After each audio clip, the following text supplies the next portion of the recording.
Good evening, everyone, and welcome to the 2014 LAPESC School Board Candidate Forums.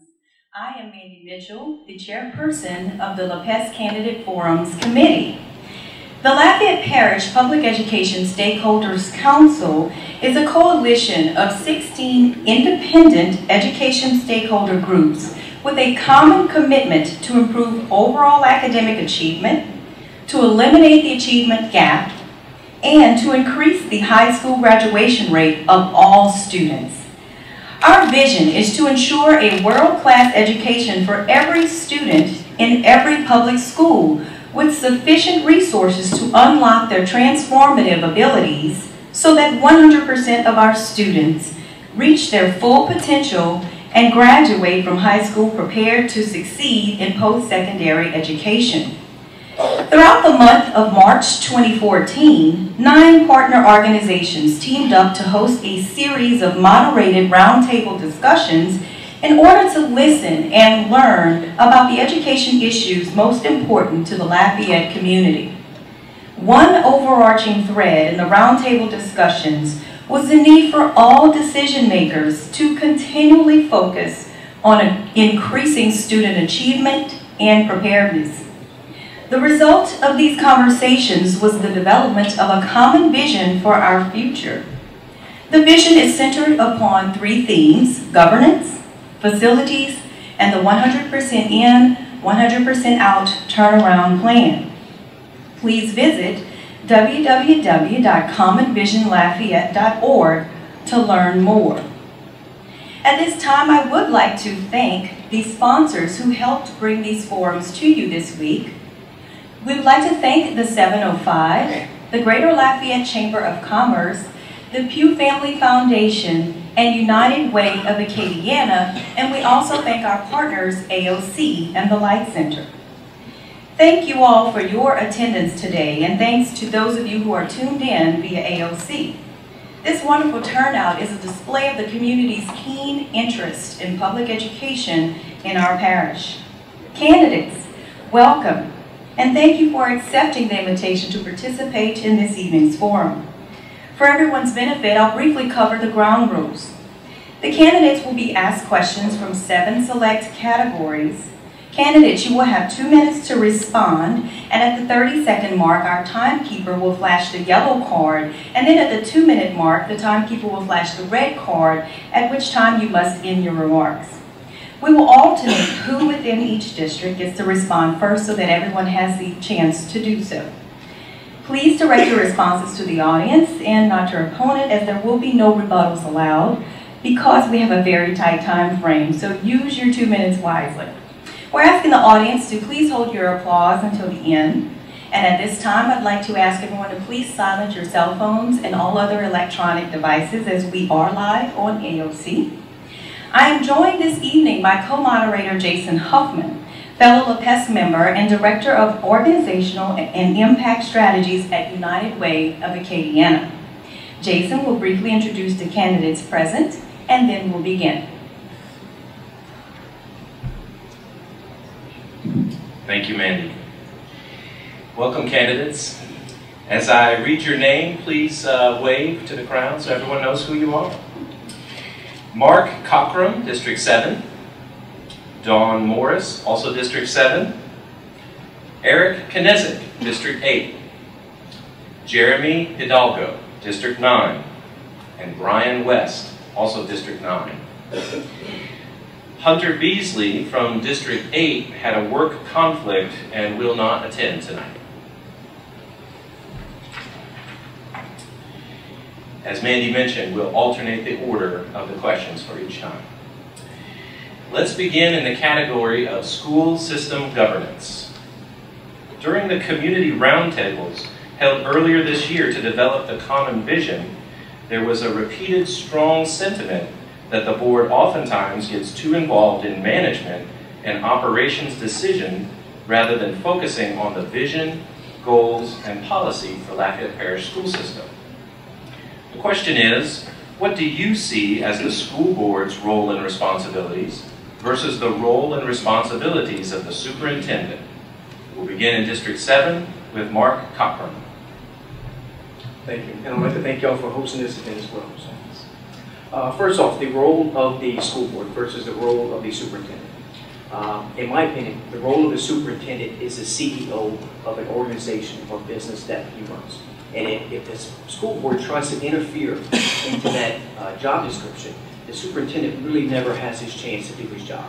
I believe that the board should have a vision, set policy, and uphold that policy, and not go back on any type of policy decisions and change policy just because it is popular at the time. The board sets up the policy and the superintendent enforces it.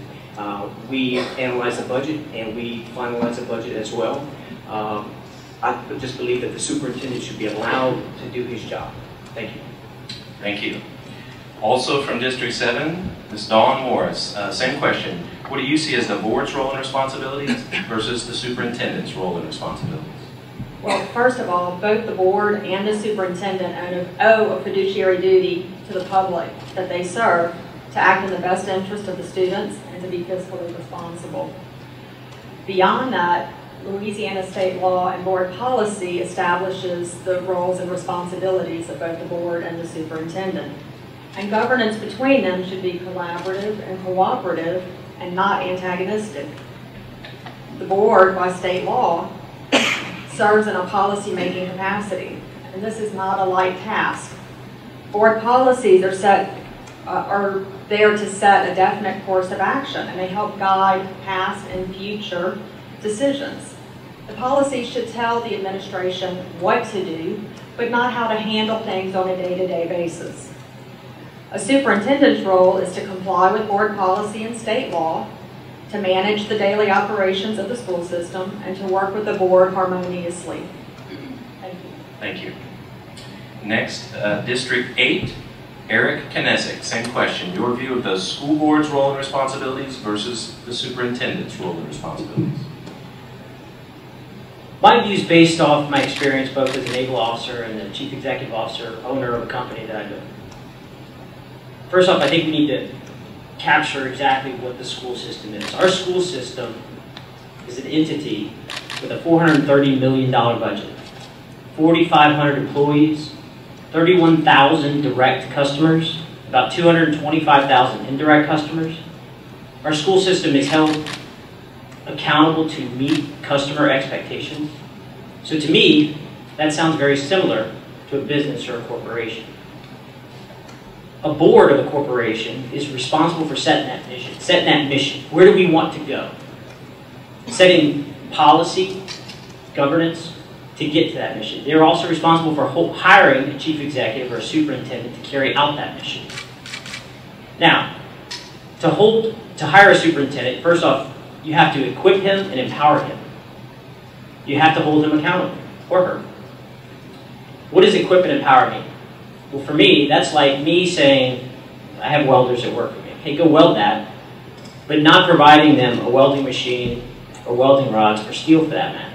You have to be able to empower and equip your employees to succeed. So the board's role in hiring a superintendent and holding him accountable, first we have to empower and equip him. Thank you. Next, District 9, Jeremy Hidalgo. Same question, the role of the board versus the role of the superintendent. Well, simply for me, the role of the school board, as I see it, is to hire the superintendent, set policy and certain procedure, approve a budget, but most importantly, serve their constituents. The role of the superintendent is to run the day-to-day operations once he's hired by the school district, by the school board. It's as simple as that to me. Thank you.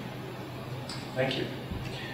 Also, District 9, Brian West, same question. Role of the board versus the role of the superintendent. Thank you.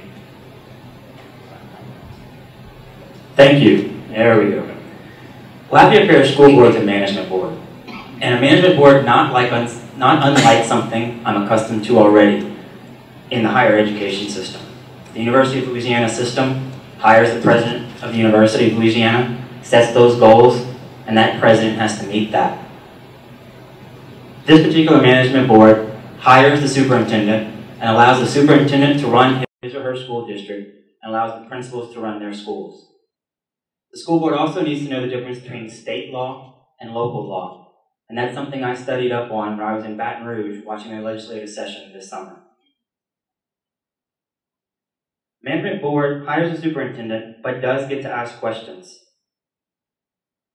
They must set quantifiable and measurable goals so that that superintendent and his or her staff can meet those goals for the success of our students. And they must cooperate and collaborate, because no one is wrong 100% of the time. And no one, except for my wife, is right 100% of the time. We need to make sure that we take care of all of this for the success of all of the students of Lafayette Parish. Thank you. Also in the category of school system governance. Given that board members are elected by voters in a particular district, but the purview of the board is the entirety of Lafayette Parish, the question is, how do you plan to balance the needs of your particular district with those of the entire parish? We'll begin with District 8, Eric Knezik. Thank you. It's probably fitting that this question is addressed to me first, because my district has 4 A schools. 4 A schools. So when I address this, it's similar to the reason I went to Northside High School this week. Northside High School is way outside my district, but the needs of Northside High School are significant. It's about need versus want. It's a balance between need versus want. Thank you. Thank you. Next to District 9, Brian West. Same question. How do you plan to balance the needs of your particular district with those of the entire parish? Well, a perfect example is facilities. Down in the south end of the parish, that's something that's quite rare, but it's not unique. It's not unique across the district with these rarities. And while God hasn't blessed Stephanie and I with children yet, the success of all the children, the kids that I teach at St. Joe's in Milton, or the kids that I work with the Academy of Information Technology in Karen Crow, their success is what's important to me. The success of these students does not have any boundaries. It doesn't matter if we're an A or B district if we don't have all of our schools as A and B schools, and that's something that as a board member we've got to keep in mind regardless of the district we represent. Thank you. Also in District 9, Jeremy Hidalgo. Same question. How do you balance the needs of your district versus those of the entire parish? 3 words: collaboration, cooperation, and consistency. Look, if we're always working in different directions, we're never going to accomplish anything. So I believe that cooperation, collaboration, and consistency are very important, but make no mistake about it. I am here for the people of District 9. That's what I'm here for, to get elected in District 9 and here to work for the people in District 9. Thank you.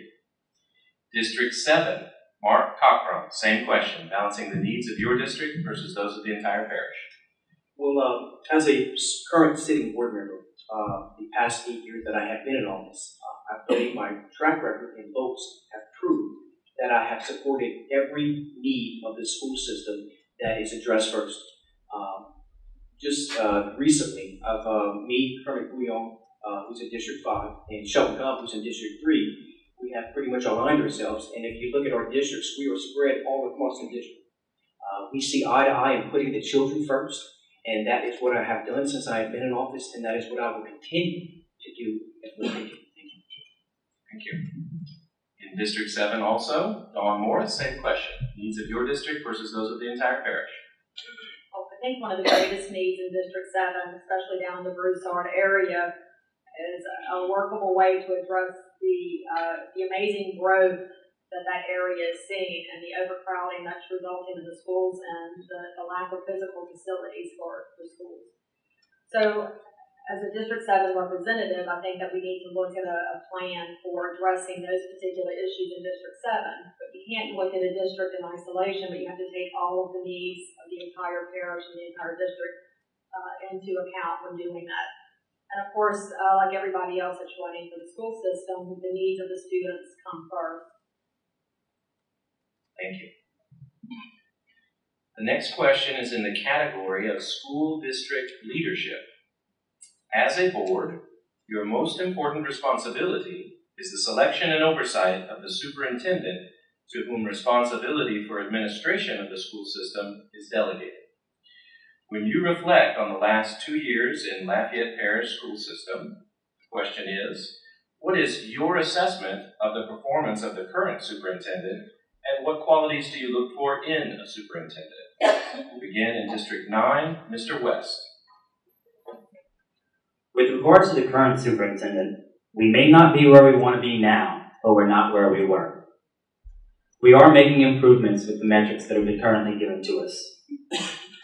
When looking for a new superintendent, or it's what I see inside of a superintendent, I'm looking for a superintendent that doesn't understand that data sets our path. It is and understands that where data is sitting is where we're headed with regard to student success. A student that understands that the student success is how we measure how well the system's doing. And then even still, that can take a look at that data and understand that sometimes the data doesn't paint the entire picture and doesn't bridge the gap, and has the experience to make that gut feeling, the knowledge to know where to go ahead and bridge that gap. Thank you. Also District 9, Mr. Hidalgo, same question. Your assessment of the current superintendent's performance and what qualities do you look for in a superintendent? Unfortunately, ladies and gentlemen, I cannot assess our current superintendent, because the current board, as Mr. Knezik said earlier, has not given him the resources and tools necessary to do his job. The qualities I would look for in any superintendent would be leadership, fiscal responsibility, a proven track record, and someone who thinks outside of the box. Thank you.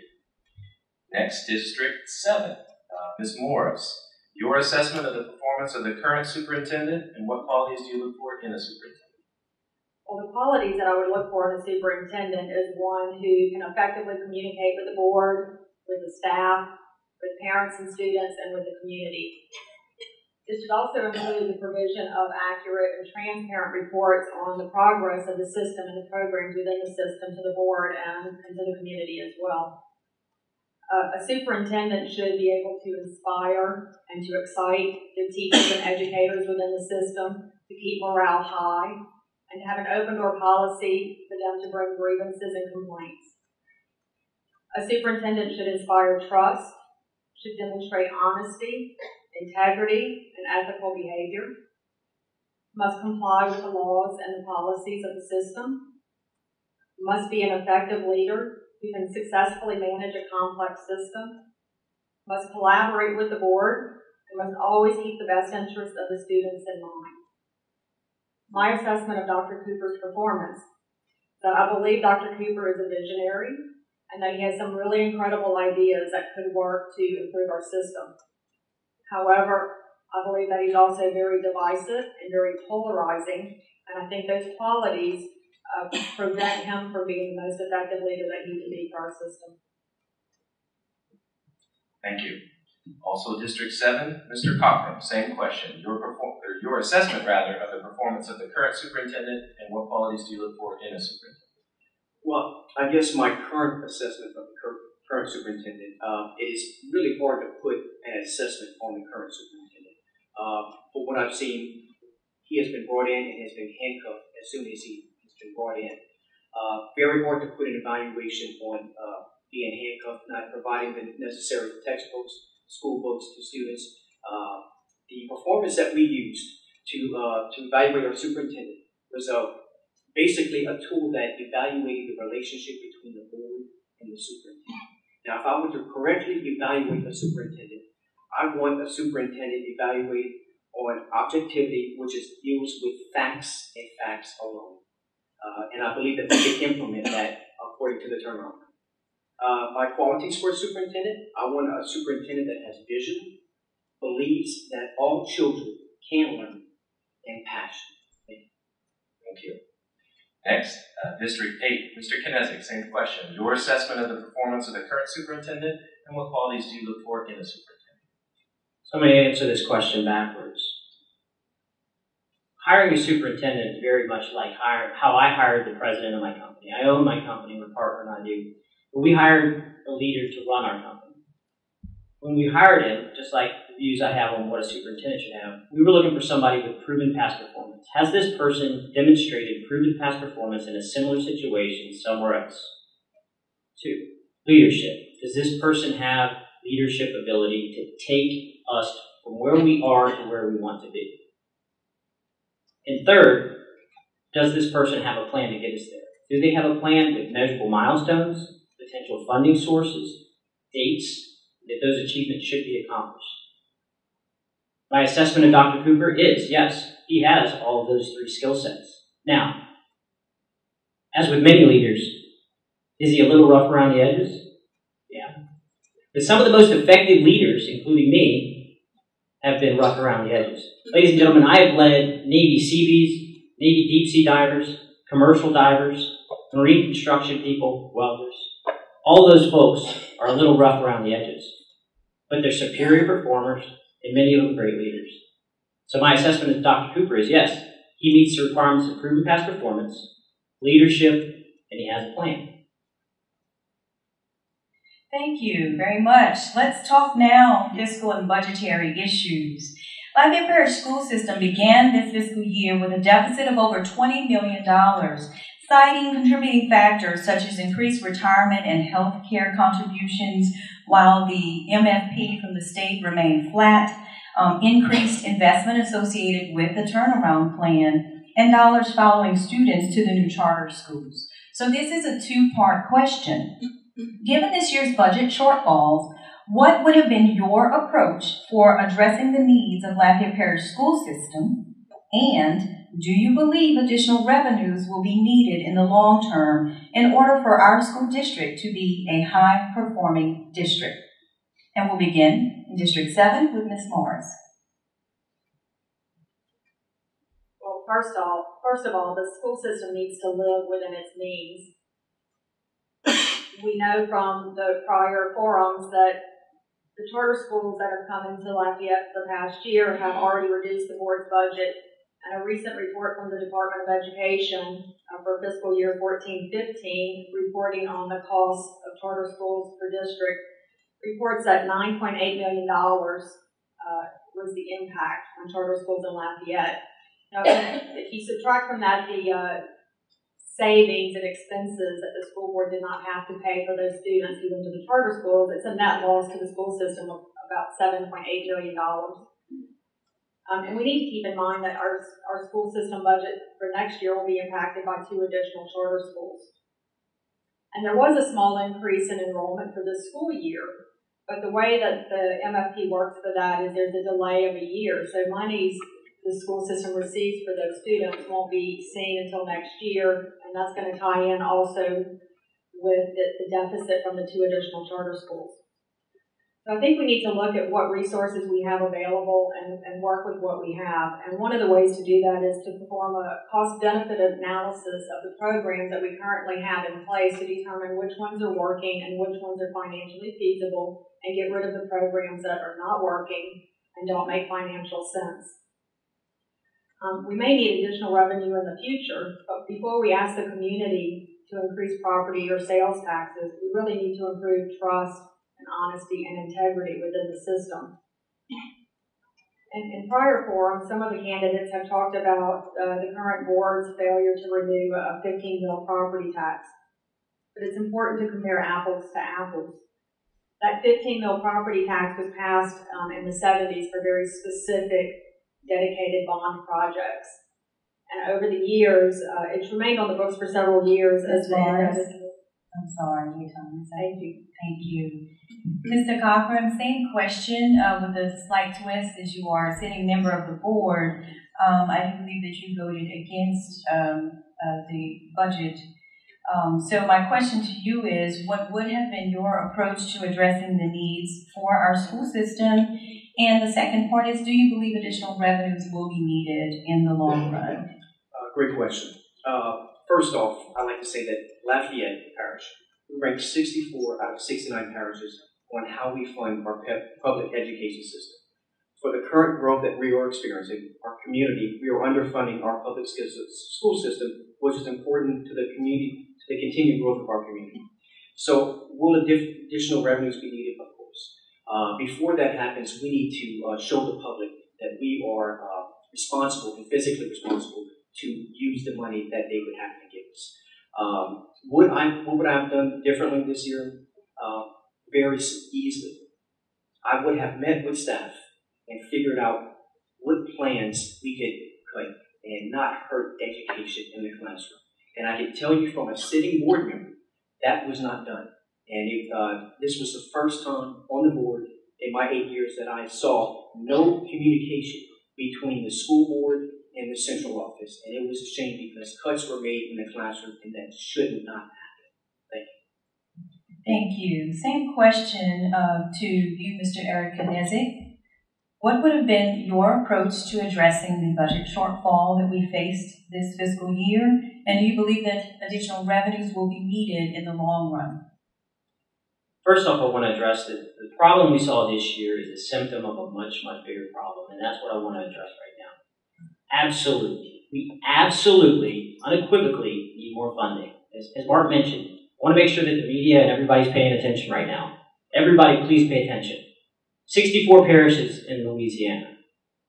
We are 64 out of 69 school districts, school systems.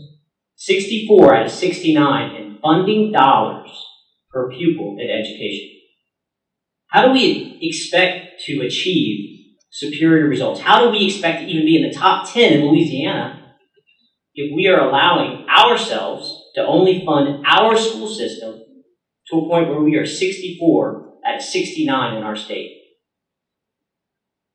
So absolutely. I want to make sure I'm crystal clear on this. We absolutely need more money. What are some of the sources of that revenue?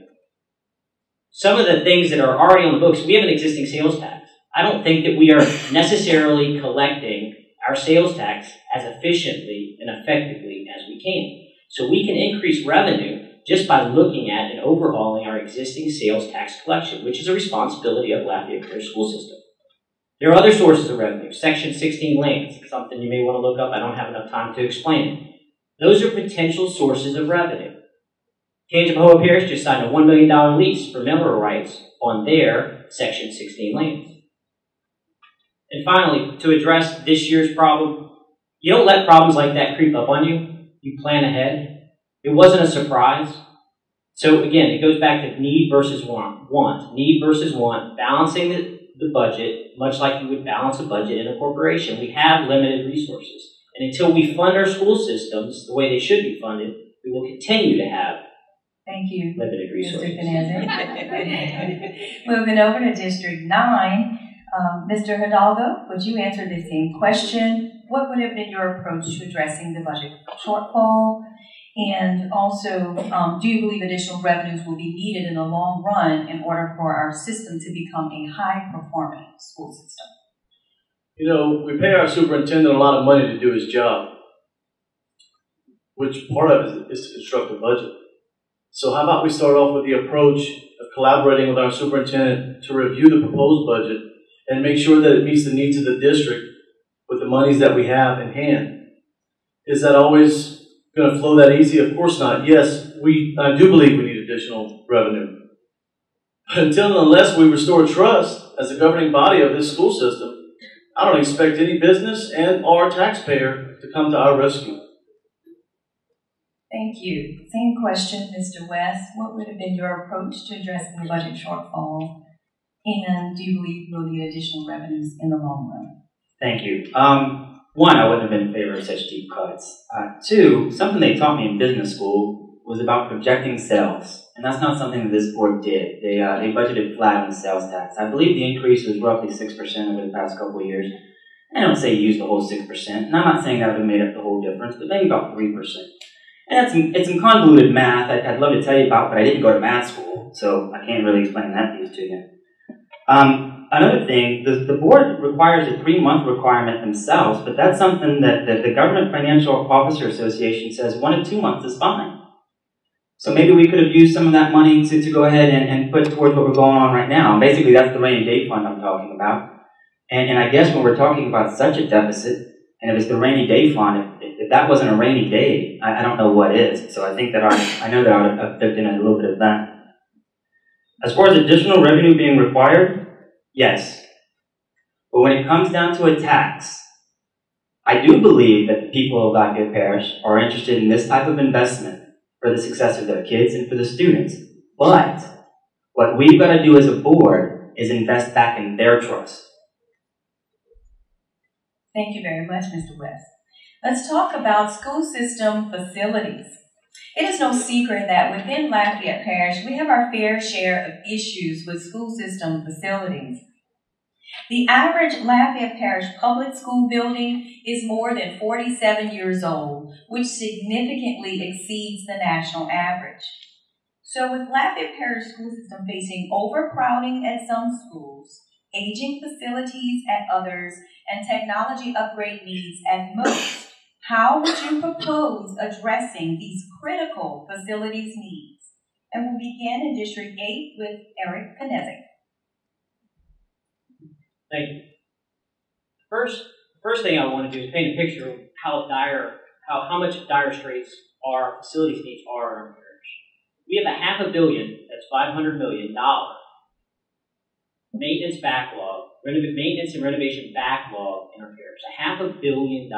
We spend about $6 million a year on that, but our backlog is about $500 million. And that, ladies and gentlemen, is really just phase one. The real picture is it's probably more like $1 billion. Some of the numbers I have are a little dated. I recently toured a school in my district where out of 70 classrooms, 28 of those classrooms are temporary buildings. So really it's a temporary school. We could just pick it up and move it somewhere. 28 out of 70, 40% of the classrooms that our kids are going to in middle school in my district are temporary buildings. So we have a big, big problem. First thing, we as a board need to educate the public on the dire straits of our system. We need to stop ignoring the fact, and we need to fund the facility needs of our parish the way they should be funded. We all have a vision of what public schools look like. They look like those schools over in Texas, don't they? That's what we want. We want a pretty school. We want our kids to have equipment, to have technology, to have wireless internet, for teachers to be able to have a smart board in their school, not to have to worry about our kids in my district, when they walk from one classroom to another, have to walk outside. Is that a problem? It is a problem when it's raining outside. It is a problem when there's mosquito nests underneath their buildings. So the first thing we need to do is all open our eyes to the fact that we have a major problem. We need to fund it properly. Thank you. District 7, Mr. Cochran, would you respond to how would you propose addressing the critical facilities needs that we face in our parish? Well, first off, it is such a huge problem parish-wide. It's going to take money to fix. There's no easy way to say that. Until we put some trust in the community, all we can do is maintain those facilities as best we can with our maintenance staff that we have on site. Second of what I'd like to address some of the concerns in my district and in the Youngsburg area. We all know that there's been severe overcrowding. So the charter schools are coming in because we haven't put a plan on the table to address those concerns. Well, I do have some good news. I have been working for the past couple of years with the mayor of Broussard, future mayor-elect King Ritter of Youngsville, and we are putting together next Tuesday a meeting with me, King Ritter, and Mayor Longland of Youngsville, and Mayor Longland of Broussard, and Dr. Pat Cooper will be the first of many meetings addressing the facilities needs of the Broussard-Youngsville area. Since I've been on the board there, there's been no plan on the table, and I'm proud to say that we are putting our resources together. We are going to start meeting, and we will have a plan for those Broussard-Youngsville area as soon as we can analyze the data, figure out how many students are coming in, look at the building permits, and really decide how much kids are going to be going to the public schools and the public schools. Thank you. And Ms. Morris, same question. How would you propose addressing the critical facilities needs in Lafayette Parish? Well, the school system already has a facility assessment plan in place. It takes up 5 volumes, so we don't have to reinvent the wheel. But it needs to be revisited so we can prioritize those facility needs. There was also a plan or a proposal submitted to administration a couple of years ago explaining how the school system could have a brand new elementary school built in the Broussard area within 2 years, which would be at the end of this year if it had been followed at that time. This would entail taking sales tax that's not dedicated to a specific use and setting some of it aside in a bond fund, which would generate money. We already own the property in the Broussard area, and we already have the design plans. So putting a plan like that into place immediately could result in a brand new school very quickly. Also, we do have some very old facilities in Lafayette Parish, but I think it's important to understand that the age of the school does not necessarily impact the educational quality that's provided at such a school. We can look at LJ Alamo and Woodvale as examples. Both of those are very old facilities, but they're both very excellent schools within our district, and they should be used as a model for other areas. Last, I mentioned this previously and used up my time, but that 15 mil property tax that's been mentioned previously, that expired by its own terms, and it's something that the current board do not have the ability to renew, but it's certainly something that could be looked at in the future. Thank you. We'll move over to District 9 and begin in that district with Mr. West answering this question. How would you propose addressing the critical facilities needs that we face?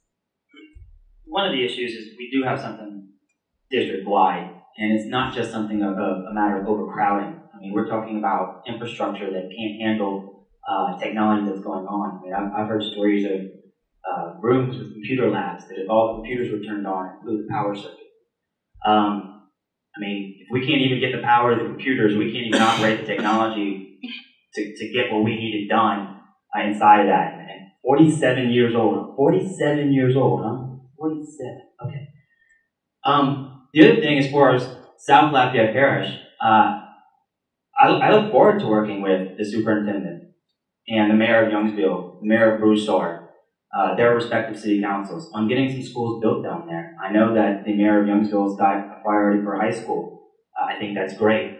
I know it's something that we can do, and I know that's something that's at the top of our agenda for a fast-growing area of Lafayette Parish. I will say something about that millage. The millage, as I understand it, was actually around for debt purposes, and that's something that I think that we need to take a look at. And that's not necessarily a bad thing, because I don't know too many of us that purchased our homes on cash.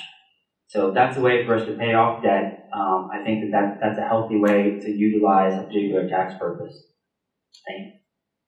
Thank you very much. And Mr. Hidalgo, same question. How would you propose addressing the critical facilities needs in Lafayette Parish? Well, I think we all agree we need more revenue. And when, not if, but when we do get the taxpayers' trust, there is a committee, Community Education Planning Committee, that I was proud to be a part of, and we met monthly for about a year to review the original CSRS plan that was proposed, the master plan, which was $1 billion bill, by the way. And the Community Education Planning Committee came back with pretty close to the same recommendations, principles list, and a lot of the things that were part of the original master plan, and cut the bill in half, $500 million. So we earn the trust, we collaborate, we do our homework, we get things done. Look, the average age of the school building here in Lafayette Parish is 51 years. 51 years, that's the average age. That is unacceptable. True, we need to maintain our current facilities, but maintenance is only going to take us so far. We need a new K-8 school in District 9. We need a new high school in District 9, at the minimum. Youngsville Middle, Green Tea Linden, they've got construction going on. Ladies and gentlemen, by the time that construction's done, it's going to be at max capacity. We're going to be back in the same boat we were in before the construction started. We have 600 acres in Youngsville waiting for us to do something with. The school board does. We need to have the conversation with these two mayors about their idea of imposing a tax and building schools in their districts and leasing them to the school system. It only makes sense. I'm not saying it's the answer, but it makes sense to have the conversation, and I'll be part of that conversation. Thank you. Next, let's turn to the category of student, school, and district performance and accountability. According to Louisiana Department of Education data, there exists a tangible achievement gap in Lafayette Parish between free and reduced lunch students and paid lunch students, and between minorities and non-minorities. The question is this: do you hold as a core belief that all children have the potential to perform at grade level, regardless of their background, with the exception of students with severe learning disabilities? We'll begin in District 9, Mr. Hidalgo. An absolute yes. All children can perform at grade level. Look, when did we become a society, of can't do as opposed to can do? Or like my mother taught me and my father taught me, you will do. When did that change? Ladies and gentlemen, my little girl Emily has special needs. She attends Ernest Scarlett. She's a student at Ernest Scarlett. And not only can she do, but she is doing. She is doing. Remember, kids today are very smart. All we have to do is prepare them. Thank you. Also, District 9, Mr. West, same question. Do you hold as a core belief that all children have the potential to perform at grade level, regardless of their background? Yes, I do. And part of that, my mom retired as a kindergarten, pre-K. Mom, what was it? She's not even she's just waiting. Okay, but so she imparted upon me the idea of the early childhood education piece. The idea that as soon as you can get somebody learning, you're better off. The next piece that I'll say to that is that the classroom is not where something like this stops. I don't know if anybody's familiar with the Gear Up program, but we actually just had something renewed yesterday, I believe to the tune of $1.8 million. It's something that I've been involved with, which is something that takes high-risk students, I believe 7 through 12, high-risk students that they didn't know if they'd graduate high school, and shows them the possibilities for post-secondary education at any level. In the past year and a half, local churches have adopted 12 schools in the Lafayette Parish school system. Schools that they adopted to mentor students and work with them. And you know what? I kind of got this military thing behind me. What about some more junior ROTC programs? They're not a bad thing to help somebody out and give somebody a path that they didn't already have. Thank you. Thank you. Next, District 8, Mr. Knesset, same question. Do you believe all children have the potential to perform at grade level, regardless of their background? Yes, absolutely. Children can learn. Now, they don't all start at the same level. But if we give them the tools necessary and the support necessary, they can learn. They can learn at grade level. 54% of the kindergartners in Louisiana show up not ready to learn. What's an example of not ready to learn? We had kindergartners showing up at our school system today that can't recognize the difference in their letters and numbers. When kids show up unprepared to learn in kindergarten, they immediately fall behind. In elementary school, they're a couple of years behind. So early childhood education is very important. It's something that we need to address, and it is addressed in the turnaround. In addition to that, we have to equip our teachers. We have to give them the tools necessary to educate our students. We have teachers right now in our classrooms that don't have textbooks. We have teachers and administrators in our district that are using their own money to buy resources to teach our students. That is unacceptable. Thank you. Ms. Morris, same question. Do you believe that all children have the potential to perform at grade level regardless of their background? Yes, of course. It's important, though, that we provide them the resources that they need. And I think we need to instill in all children at a very early age that sense of curiosity to learn and to experience the world around them. And we also need to instill in them an early love of reading, which will take them throughout their entire educational experience. Early childhood and pre-K programs are important, and we do have those in place, and we're working on those. But we also need to make sure that we are helping the adults at home who are going to be reinforcing what those children are learning in those pre-K programs. It's important to have parents and adults reading to the children at home and playing number and letter games with them to keep that momentum going. In addition to early childhood and pre-K programs, so we also need to develop programs that are going to take care of the students we already have in our system that are over age and beyond their grade level to help them get back on track. Thank you. Also in District 7, Mr. Cochran, same question. Do you believe all children have the potential to perform at grade level regardless of their background? Yes, of course. And first off, I would like to kind of give my story about my public education system. I first started off in the private school system, and I quickly found that I was dyslexic. So me and my parents decided as a good step to switch to the public school system because they were going to have the resources and more accommodating to the dyslexic. And they were right. I received a great education from Humboldt High School, graduated in 1995.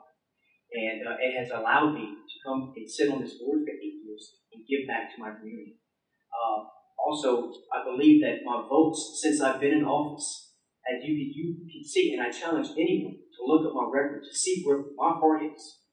The votes have not really gone towards my district, or it has gone to the needs of the children that really need the money and the resources. Because I have been there and I know it really well.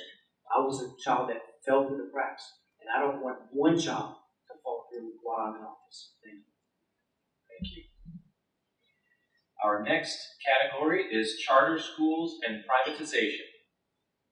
With the continued expansion of charter schools across the state and here locally, the question is this: what is your view of the role of charter schools in public education and the presence of charter schools in Lafayette Parish? We'll begin in District 7, Ms. Morris. I believe that charter schools may, in some circumstances and in some locations, fill certain needs, but I don't think they're in the best interest of Lafayette Parish. I think that Lafayette Parish has the resources and the people here to fill the needs of our students and our population.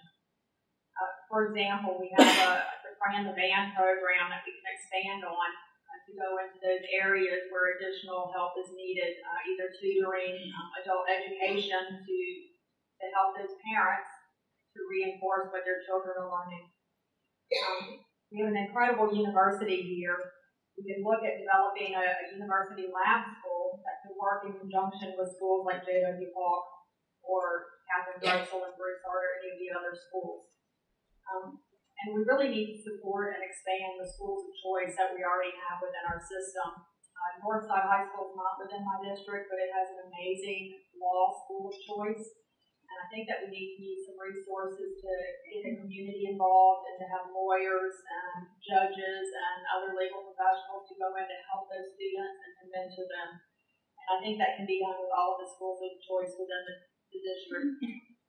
So I don't think charter schools are in the best interest of the students in our parish. Thank you. Also, District 7, Mr. Cochran, same question. Your view of the role of charter schools in public education and the presence of charters here in Lafayette Parish? Well, first off, I do have a different view about charter schools.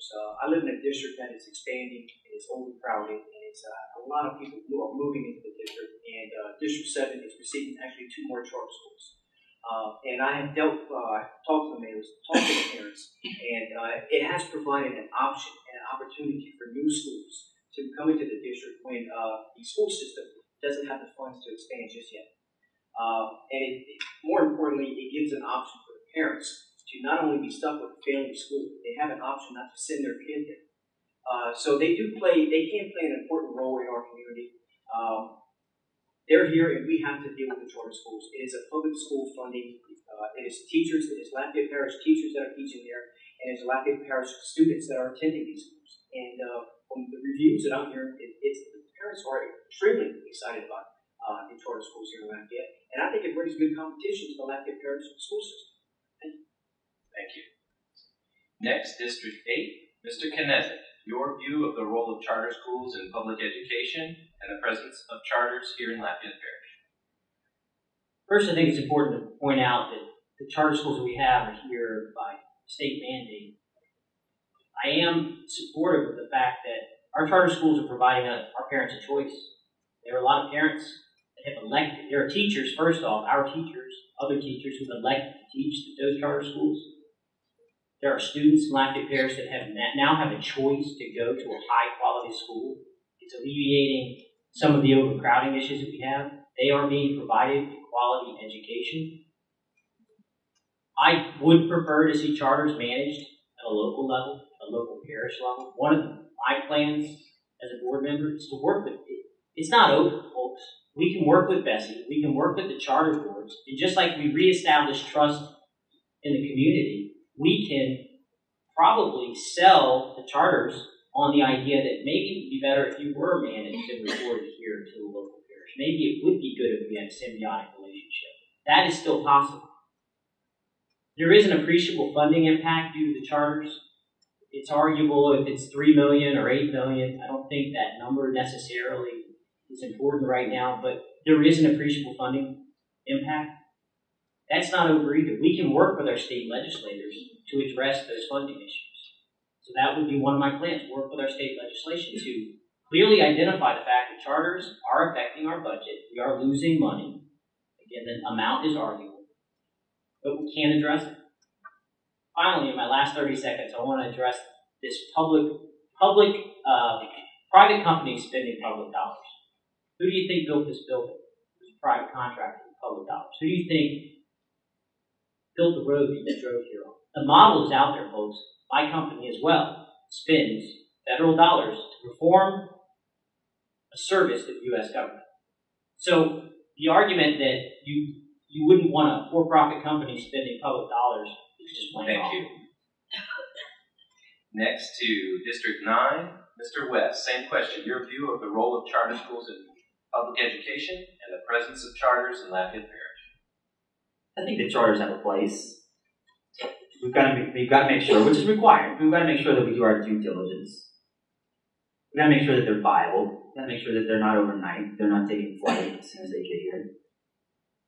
But as far as the role of charters in Lafayette Parish, if we're going to have new charters, show me something I've never seen before. Bring me a charter that's doing something I've never seen before, that this parish is not currently doing.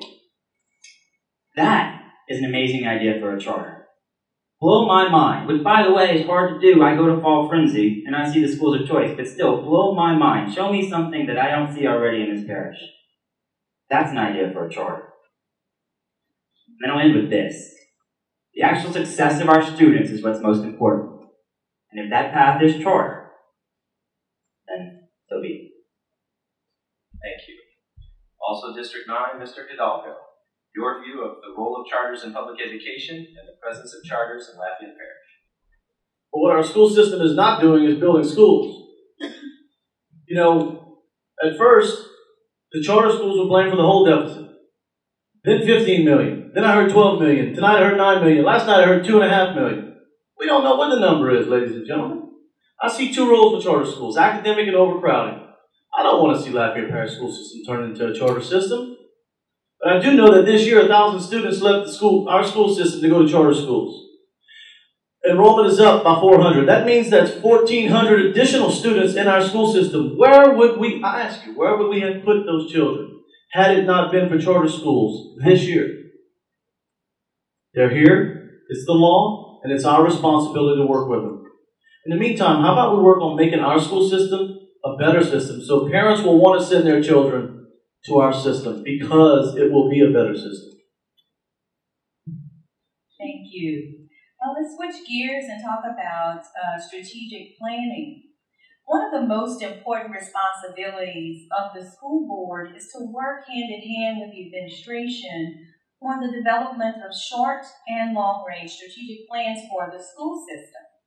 The plan most recently adopted by this current board is the 100% in, 100% out turnaround plan. So this is a two-part question. What is your vision for public education in Lafayette Parish, and what factors are necessary to achieve that vision? And make sure you respond to this part. Do you fully support the 100% in, 100% out turnaround plan? We'll start in District 7, Mr. Cochran. Yes, thank you. My vision is that we become a school district, a school system that is progressive and educates our children to be prepared to work and support our growing economy in our progressive parish. Secondly, the turnaround plan, 100%, 100% out. I fully support our turnaround plan. My votes support that plan, and it is unfortunate that our budget has recently been adopted that pulls have to be supported out of that plan. So, thank you. Thank you. Ms. Morris, also in District 7, what is your vision for public education in our parish, and what factors are necessary to achieve your vision, and do you support the turnaround plan? I think we as a community must put our children first, and we need to accommodate the individual needs of all children so they can be the best that they can be. Preparing students well for college and for careers is essential to the economy and future of Lafayette. To accomplish this vision, we need to give teachers more of a voice. We need to strengthen academic progress. We need to address the achievement gap. We need to improve professionalism. And we need to improve communication. The turnaround plan has a lot of really amazing ideas and concepts, but it's been in place now for a couple of years. And we don't really know what parts of the plan are working or which are financially feasible. So I think that the plan needs to include within it a means for reassessment, reevaluation, and revising on a regular basis so that the plans that are not working can be eliminated, plans that are working can be expanded, and new plans can be put in place. And I think that if we can get those things taken care of, we'll continue to progress towards that A ranking that we all want Lafayette Parish School System to be. Thank you. We'll move over to District 9, and I'll ask Mr. Hidalgo to answer the question first.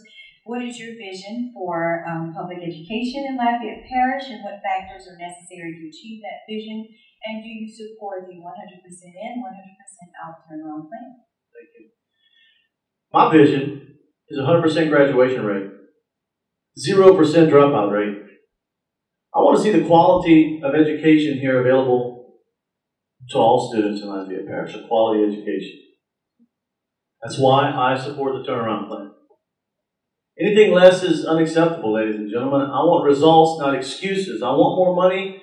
The money we're spending on countless attorneys to go to work textbooks that were cut from the budget. Again, quality education for our students, most important. That's why I've elected one of my goals will be to fund the turnaround plan. We have a plan, it's a living document. We have to fund it. We have to implement it. Thank you. Same question, Mr. West, also in District 9. Well, my concerns or major concerns are facilities, early childhood education, and technology. I've talked a little bit about facilities, not just an overcrowding issue, but an infrastructure issue, and power everything on. Don't even want to think about plumbing concerns there. Early childhood. He said my mom was a teacher. She wouldn't tell me if it was pre-K or K. But she told me how important early childhood education was. And when I didn't believe her, because I didn't, I went to Cecil Pequard Center and started talking to the folks there who know best. And they convinced me how early it is to get in for early childhood education. And then technology. Students expect it. My niece and nephew have walked up to a paper with a full-size iPhone ad and did this on the paper because they understand technology far better than we ever did at their age. It's not something that's foreign to them at all. They embrace it. And if we're selling them short on it, shame on us. Oh, and then for the turnaround plan. Yes, I support the turnaround plan because it was a plan developed by the community. Teachers, administrators, community members, and subject matter experts. Thank you. In District 8, Mr. Knezik, your vision for public education in Lafayette Parish, what factors are necessary to achieve that vision, and do you support the turnaround plan? So I'm going to start with the turnaround plan. Yes, I support the turnaround plan. The turnaround plan gives us clear milestones based off research. Again, it goes back to the proven results. It gives us potential funding sources for those items. It's a living document. That means if we don't like something in the turnaround plan as a community, we can change it. It's not written in stone. I do want to address the fact that we have not funded necessarily the turnaround plan, at least in whole. So it's hard to measure the success of the turnaround plan when we don't fund it. We don't empower and equip the superintendent to carry out the turnaround plan. One of the things, because it's a living document, I'd like to see added to the turnaround plan is something to address teacher morale. Recruitment and retention of teachers. We need high morale. That's one of the complaints that I've heard across the board.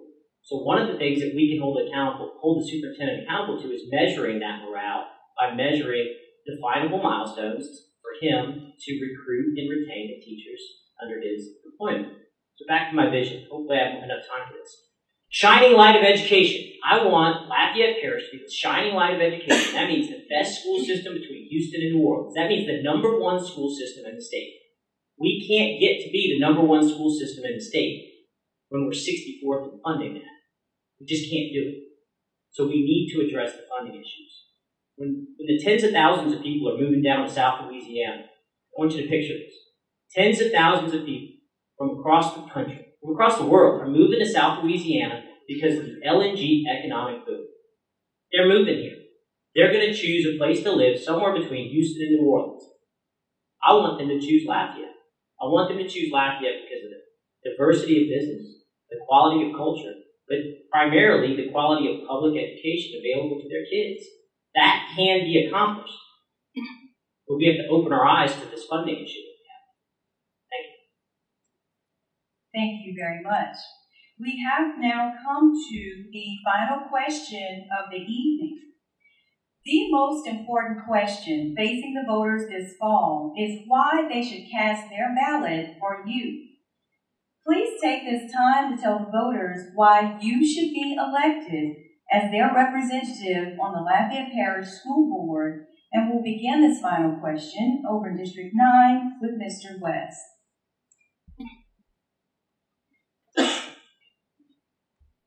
Got it. Well, one, I'm an educator. My parents were educators. My grandfather was a principal. 4 aunts, 3 uncles. The Dallas have retail stores, we've got education. I've earned an associate's degree, a bachelor's degree, and an MBA, all because I'm an enlisted member of the Louisiana National Guard, and still proudly serve. I enjoy helping people, whether it being a hurricane in our own state, or the poor folks of Afghanistan while I was deployed. I volunteer for organizations that advocate for children or education, such as the Lions Club, the Board of Advisors for the Academy of Information Technology, a St. Joseph's religion teacher, and an advisor for the STARS Computing Corps, which promotes technology and STEM jobs for minorities in K through 12. Because of my ties to tech companies, I've been recruited to work with LEDA to recruit technology companies to the Lafayette area, and thus far we've been very successful. 3 companies have announced new jobs here in Lafayette Parish.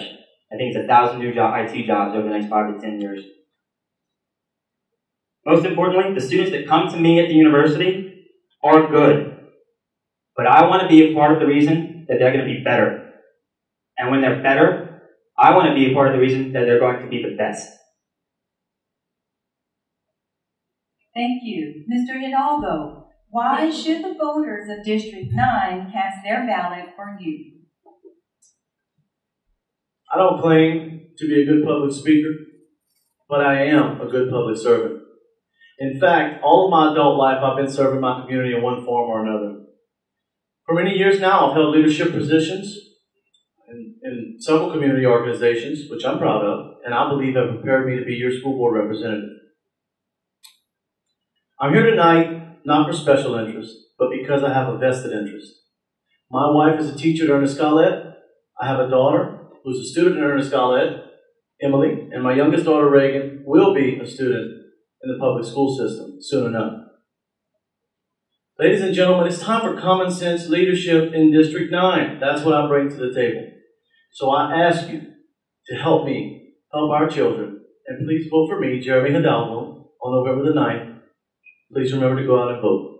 Thank you. November the 4th. Go on the 4th. Don't go on the 9th. Don't. Thank you, Mr. West. November the 4th. All right, good catch. District 8, Mr. Eric Knezik. Why should the voters of District 8 cast their ballot for you? I put my picture on my signs, and that's the theme of this closing remark. I put my picture on my signs, and I've become that guy. Hey, you're that guy. Hey, you're that guy. You're that guy. So I want you to remember this. I am that guy. I'm that guy you want on the board. I'm that guy that's a product of your public school system. I'm the guy that feels indebted to the public school system for all the success I've had in my life. I'm the guy that's accountable to my mom. I'm the guy that's accountable to my wife. I'm the guy that was trained to be a leader at the United States Naval Academy. I don't take that lightly, but Annapolis knows how to breed leaders. I'm I'm that guy that served his country. I'm that guy that's built a company from nothing and led a company. That means I know how to lead everybody from the laborer to the executive. I've dealt with all those issues, all of the issues. Any issue that I can deal with on the board, I've dealt with in my own company. I've proven to be successful. I've proven to be successful in all elements of my life. Every single one. That's the guy, I'm that guy that you want to be on that board. I'm the guy that can relate to the teachers. I am relating to teachers. I have teachers walking in my campaign. I'm also the guy that can relate to the business community.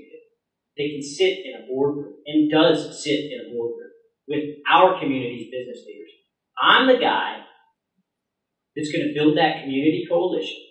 That's going to lift us up, teachers, parents, students, the business community, to get that momentum, to rebuild the confidence, to fund our school system, and to lead us out of the dire straits that we're in. I'm that guy that can work with Dr. Cooper and plans to work with Dr. Cooper so that we do achieve the goals of the term.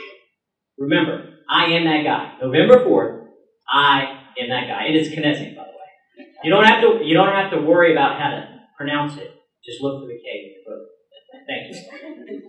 All right, thank you. Moving over to District 7, Mrs. Morris, please take this time to tell the voters of District 7 why you should be elected to the Lafayette Parish School Board. I'm a product of the public schools. I'm a believer in public education. I'm a mother, and my child goes to a Lafayette Parish public school and has since kindergarten. I have 10 years of experience as a pediatric and neonatal nurse. I started after a 2-year nursing program in Baton Rouge when I was 18, and then received my bachelor's degree in nursing shortly thereafter. And sometime later, I decided to go to law school.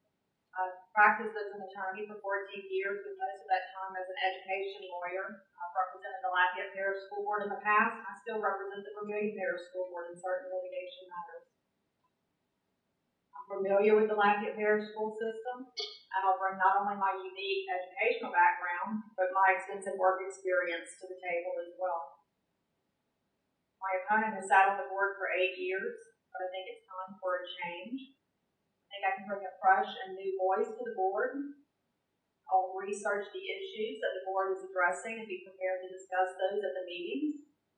I'll remember at all times that as an elected official, I represent the people in my district and not any outside interests. I believe strongly in teaching children to love reading and to love learning, and I'm a proponent of lifelong learning.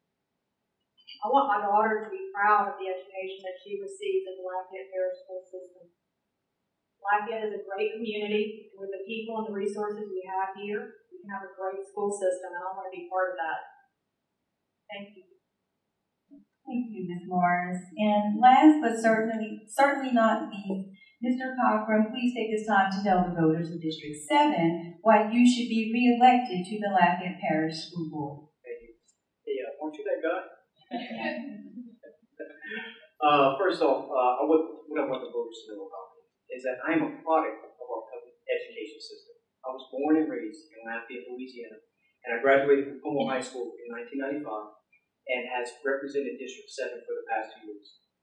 Secondly, I do feel that I need to apologize to the community for the Lafayette Parish School Board that has failed our children. The good news is that I have been on the opposing side of this direction the board has taken. As a school board member, I have shown that I have fought for every child and will continue to send the message that our children need to be first. I want to ensure the community that I will never give up on our kids. I have the votes on the board and the track record to prove it. It is my goal to make sure that we put trust back into our public education system that has been desperately lost. I want to close by saying I am the only candidate up here that has a plan for the new schools in the Broussard-Youngsville area. It is currently in the works, it is legit, and I have brought the community leaders together, and we will be starting to meet next week. I want to thank my constituents who have supported me throughout the years, and I want to tell them that I value their confidence. I will continue to look out for the best interests of our children in the district I represent. Thank you. Thank you very much. In closing, we at LAPESC thank all of you, all of the candidates, for taking time out of your busy schedules to participate this evening and to share with the voters of Lafayette Parish what your beliefs are and what your plans are as a future potential school board member. So thank you very much. Because we have come to the final forum of this series hosted by LAPESC, I will take the liberty at this time to thank the committee members. It was a Herculean effort, and it was a group of us that pulled this all together. So I'm going to call their names very quickly. If you could stand or wave your hands for the audience. Mr. Stephen Bartley, Jeff Bashaw, Anita Bagno, Valerie Bowles, Stacy Romero, Zach Hager, Michael Hare, C.C. Barrett, Ms. Ella Arsenal, Adrian Baudouin, Catherine Finstamaker, and none other than the infamous co-moderator, Mr. Jason Huffman, my partner in crime. So thanks to all the committee members for all of your hard work and efforts. I also would once again like to thank our sponsors, the 705, the Greater Lafayette Chamber of Commerce, Pew Family Foundation, United Way of Acadiana, and of course our partners AOC and the Light Center. Everyone, please do not forget to go out and vote this fall. Early voting dates are October 21st through the 28th. Election day is November the 4th. November the 4th is Election Day, I'll remind y'all again. And if a runoff is necessary, that day will be on December the 6th. So once again, thank you to everyone and have a good night.